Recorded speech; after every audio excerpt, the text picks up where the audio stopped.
आज हम रघुवंश महाकाव्य के द्वितीय सर्ग के 51वें श्लोक का अध्ययन करेंगे, जिसमें बताया गया है कि सिंह के कथन से जो पर्वत गुफा में प्रतिध्वनि हुई, इससे कवि यह कल्पना करता हुआ कहता है कि मानो सिंह के कथन का पर्वत ने भी समर्थन किया है।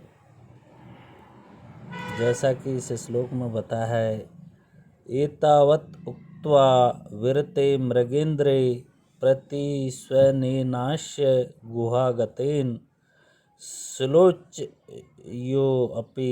क्षितिपालमुच्चैः प्रीत्या तमेवार्थमभासतेव।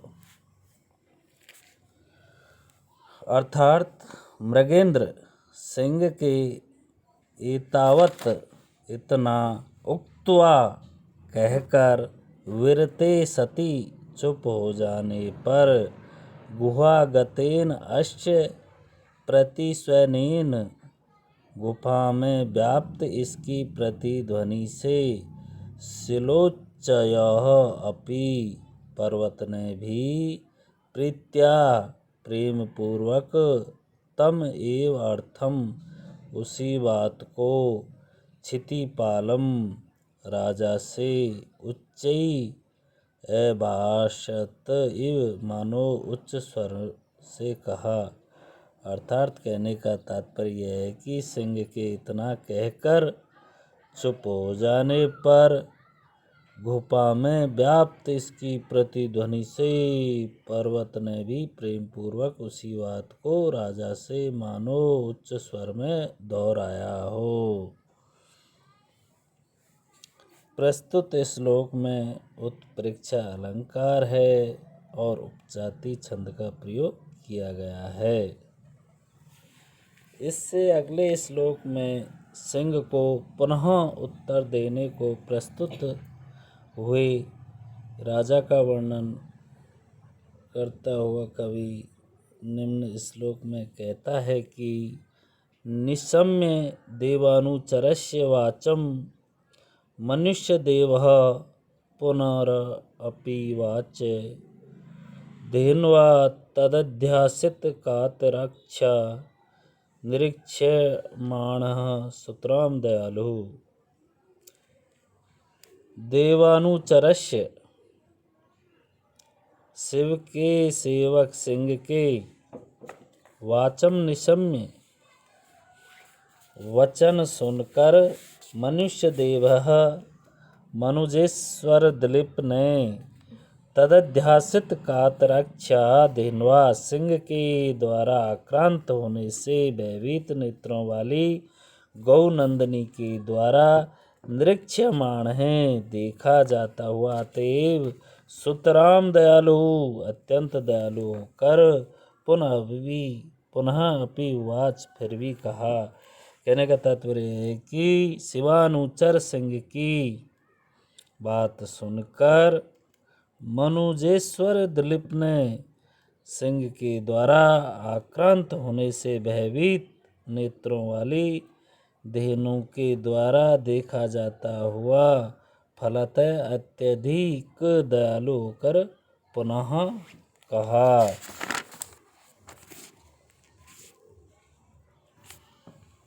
प्रस्तुत श्लोक में भी उपजाति छंद का प्रयोग किया गया है। इससे अगले श्लोक में राजा सिंह से कहता है कि छतात किल त्रायत इत्युदग्रह क्षत्रस्य शब्दो भुवनेषु रूढ़ः राज्येन किं तद विपरीत वृतेः प्राणैः रूप क्रोशमलि मशैरवा। उदग्र उन्नत क्षत्रस्य क्षत्रिय वर्ण का शब्द वाचक क्षतात त्रायते नाश से रक्षा करता है। इस अर्थ से भुवनेषु रूढ़ लोकों में प्रसिद्ध है। तद विपरीत वृत्ते है छत्र शब्द के उक्त अर्थ से भिन्न आचरण वाले मनुष्य की राज्येन किम, राज्य से क्या, अर्थात उसका राज्य व्यर्थ है। उपक्रोश मलिमसई प्राणहि वा किम, अथवा लोक निंदा से कलुषित प्राणों से क्या लाभ है। कहने का तात्पर्य यह है कि क्षत्रिय वर्ण का वाचक उन्नत छत्र शब्द नाश से रक्षा करता है।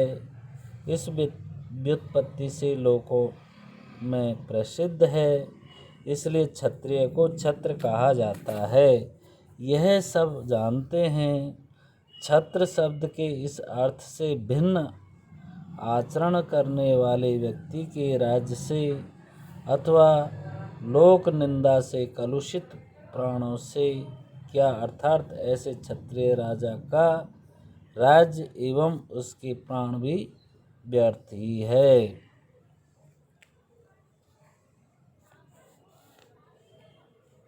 प्रस्तुत श्लोक में उपजाति छंद का प्रयोग किया गया है। इससे अगले श्लोक में सिंह के इस कथन का कि गुरु को सैकड़ों अन्य गायें देकर प्रसन्न कर लेना, इसका उत्तर देता हुआ राजा सिंह से कहता है कि जिसका वर्णन निम्न श्लोक में किया है। कथनु शक्यो अनुनयो महर्षिर्विश्राण नाचान्य पयस्विनी नाश इमाम नूनाम सर्वैरवैः रुद्रोजसा तु प्रहृतं त्वयास्याम। महर्षि मुनि वशिष्ठ का अनुनय क्रोध को दूर करना, च यानी और, अथवा अन्य पयस्वी नाम अन्य गायों के विश्राणनाथ देने से कथम शक्य नु किस प्रकार हो सकता है। इमाम इस तुम्हारे द्वारा आक्रांत धेनु को सुरवहे काम धेनु से अनुनाम अन्यून अर्थात जो कम न हो समान अवे ही जानो अश्याम इस धेनु पर त्वया तू तुमने तो रुद्रोजसा शिवजी के बल से प्रहृतम प्रहार किया है। कहने का तात्पर्य है कि अथवा महर्षि वशिष्ठ का क्रोधोपनय क्रोध को दूर करना अन्य उत्तम दूध देने वाली गायों के देने से किस प्रकार हो सकता है, अर्थात नहीं हो सकता। इस धेनु को आप कामधेनु के समान समझें। इस पर आपने तो भगवान शिव के प्रताप से आक्रमण किया है।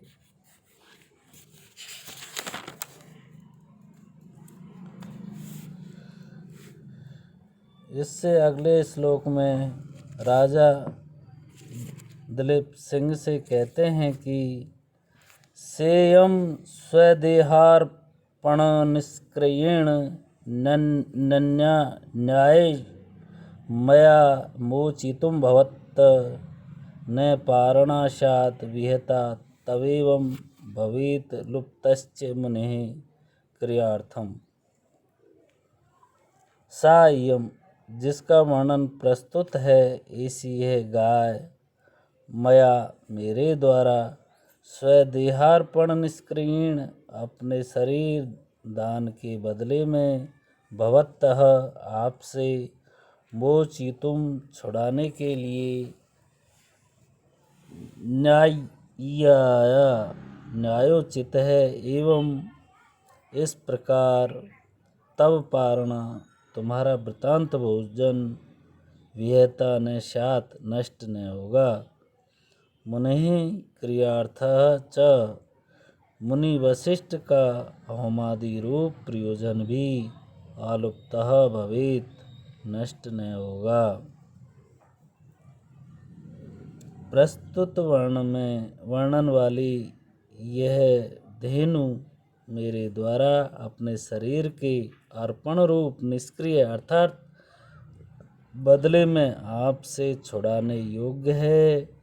अर्थात अपना शरीर देकर इसके बदले इस गाय को आपसे बचा लेना मेरे लिए न्यायोचित है। इस प्रकार आपका वृत्तांत भोजन भी नष्ट न होगा और मुनि वशिष्ठ का होमादि रूप प्रयोजन भी नष्ट न होगा। इस प्रकार से राजा दिलीप सिंह को समझा रहे हैं। प्रस्तुत श्लोक में उपजाति छंद का वर्णन किया गया है।